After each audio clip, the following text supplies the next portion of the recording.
एक देश जहां 1.4 बिलियन लोग सिर्फ एक बटन दबाकर अपनी ताकत दिखाते हैं, अगर वही बटन चोरी हो जाए तो क्या बचा। 2025 के बिहार चुनाव से कुछ महीने पहले राहुल गांधी ने एक ऐसा बम फोड़ा जो देश की डेमोक्रेसी पर सवाल खड़े कर रहा है। वोट चोरी हो रही है। उन्होंने कहा इलेक्शन कमीशन बीजेपी के लिए काम कर रही है। क्या ये सच है या सिर्फ एक पॉलिटिकल स्ट्रेटजी? आज के इस वीडियो में हम बात करेंगे पास्ट से लेकर प्रेजेंट तक का पॉलिटिकल कनवास, राहुल के आरोपों का डाटाबेस एनालिसिस, इलेक्शन कमीशन की क्रेडिबिलिटी और आने वाले समय में भारत की डेमोक्रेसी का फ्यूचर। इलेक्शन कमीशन की शुरुआत हुई थी 1950 में। तब से लेकर आज तक ये बॉडी रिस्पॉन्सिबल है इंडिया के फ्री और फेयर इलेक्शन के लिए। 1951 से 1952 के पहले इलेक्शन में जब लोग पहली बार वोट देने गए तब संविधान का असली टेस्ट था। और 1919 में आए टी.एन. शेषान, उन्होंने इलेक्शन कमीशन को एक दमदार इंस्टीट्यूशन बनाया। Code of conduct, black money पे क्रैकडाउन और पावरफुल पॉलिटिशियन पर एक्शन लेना, इन सब ने इलेक्शन कमीशन को लोगों का हीरो बना दिया। तब कहा जाता था चुनाव फेयर होगा क्योंकि इलेक्शन कमीशन है, लेकिन आज वही कमीशन पर एलिगेशन लग रहे हैं।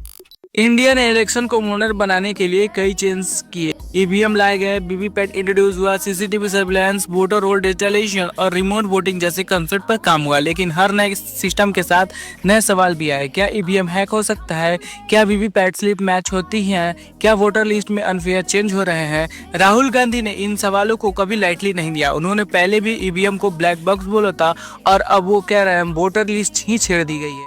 राहुल गांधी एक वक्त पे जिन्हें लोग लाइटली लेते थे, आज वो ओपोजिशन के स्ट्रॉन्गेस्ट फेसेस में से एक हैं। भारत जोड़ो यात्रा में उनका इमेज चेंज कर दिया। 2024 के इलेक्शन के बाद उनका फोकस सिर्फ एक चीज पर गया, लोगों का भरोसा जीता। 2025 में उन्होंने लॉन्च किया वोटर अधिकार यात्रा, जिसका मकसद है वोटर लिस्ट को ट्रांसपेरेंट बनाना, इलेक्शन कमीशन को अकाउंटेंट बनाना और वोटर चोरी जैसे एक्सक्यूशन पर पब्लिक में डाटा के साथ एक्सपोज करना। ये सिंपल पॉलिटिकल रैली नहीं थी, ये एक ओपन चैलेंज।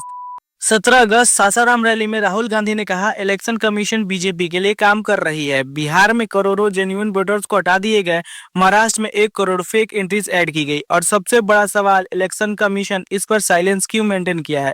क्यों एफिडेविट कांग्रेस से मांगा जाता है लेकिन बीजेपी लीडर से नहीं? क्या ये बायस है? क्या ये प्लानिंग है या फिर से एक नैरेटिव? राहुल का एक्सक्यूशन सिर्फ स्पीचेस नहीं, उनके पास डाटा सीट्स थी, रिकॉर्ड थे और ground level exam. Election commission ने इस पर तुरंत रिएक्ट किया। Chief election commissioner Gyanesh Kumar ने प्रेस कॉन्फ्रेंस बुलाई। उन्होंने राहुल गांधी से कहा या तो आप प्रूफ दें या 7 दिन के अंदर माफी मांगे, नहीं तो ये एलिगेशंस बेसलेस मानी जाएगी। इलेक्शन कमीशन ने यह भी कहा वोटर लिस्ट और एक्चुअल वोटिंग प्रोसेस को मिक्स करना लोगों को गुमराह करता है। आप डेमोक्रेटिक इंस्टीट्यूशन को ट्रस्ट तोड़ रहे हैं। तो क्या ये रिस्पॉन्स इंसफिशिएंट था या इलेक्शन कमीशन को ट्रांसपेरेंसी दिखानी चाहिए थी? Let's break it down. Bihar में स्पेशल इंटेंसिव रिवीजन प्रोसेस चला जिसमें रेगुलर करोड़ों वोटर डिलीट किए गए। ऑपोजिशन कहता है ये सिलेक्टिव वेलिडेशन है, टारगेट कम्युनिटीज और कास्टेस के लोगों के नाम पे मिसिंग है। महाराष्ट्र में कांग्रेस ने डाटा दिखाया जिसमें 1 करोड़ मिस्ट्री वोटर रजिस्टर हुए बिना वैलिड आईडी या एड्रेस के। और जब राहुल गांधी ने सीसीटीवी फुटेज और बूथ लेवल रिपोर्ट्स मांगी तो इलेक्शन कमीशन ने मना कर दिया। क्या ये वोटर सप्रेशन? ये सिर्फ पॉलिटिकल नहीं, लीगल इशू भी है। 2023 में एक नया लॉ आया जिसमें इलेक्शन कमीशन का सिलेक्शन अब पीएम लीड कमेटी करती है। इस कमेटी में जुडिशरी नहीं लेकिन रूलिंग पार्टी के लोग होते हैं। इसका मतलब है रेफरर अब न्यूट्रल नहीं रहा। आर्टिकल 320 ऑफ द कॉन्स्टिट्यूशन कहता है कि इलेक्शन कमीशन इंडिपेंडेंट होगा, लेकिन अपॉइंटमेंट प्रोसेस ही पॉलिटिकल हो जाए तो न्यूट्रलिटी का क्या मतलब? यही राहुल गांधी का कोर आर्ग्यूमेंट है। India is divided. कुछ एंकर बोल रहे हैं राहुल सिर्फ इलेक्शन से पहले ड्रामा कर रहे हैं, दूसरी तरफ कुछ कह रहे हैं ये तो देश का फ्यूचर है, ये तो पूछना ही चाहिए। सोशल मीडिया पर हैशटैग वोट चोरी, hashtag election commission versus Rahul Gandhi और डेमोक्रेसी अंडर थ्रेट जैसे हैशटैग ट्रेंड हो रहे हैं। पब्लिक का मूड मिक्स्ड है। किसी ने वोटर आईडी कार्ड नहीं मिला, किसी को ईवीएम विदाउट है, कुछ लोग बस कंफ्यूज्ड हैं, किसी पर भरोसा करें। और डेमोक्रेसी का सबसे बड़ा चैलेंज वही होता है, कंफ्यूजन। आने वाले समय में इलेक्शन कैसा होगा? क्या हम ब्लॉकचेन वोटिंग लगाएंगे? क्या वोटर सीसीटीवी फुटेज एक्सेस कर पाएंगे? क्या इलेक्शन कमीशन का स्ट्रक्चर चेंज होगा? और सबसे इम्पोर्टेंट, क्या लोग फिर से इलेक्शन प्रोसेस पे भरोसा करेंगे? बिहार के इलेक्शन से इस साल लिटमस टेस्ट बनने वाला है। अगर वोटर लिस्ट कंट्रोवर्सी अभी नहीं रिजोल्व हुआ तो हर स्टेट में ये इशू उठता रहेगा।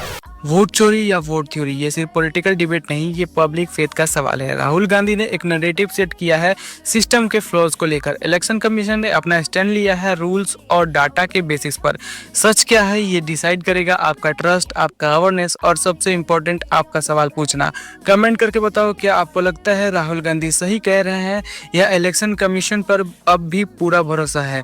अगर आपको लगता है डेमोक्रेसी सिर्फ वोट देना नहीं बल्कि वोट बचाना भी है, तो इस वीडियो को शेयर करो, लाइक करो और सब्सक्राइब करो, क्योंकि अगला चुनाव सिर्फ नेताओं का टेस्ट नहीं, ये देश के हर वोटर का टेस्ट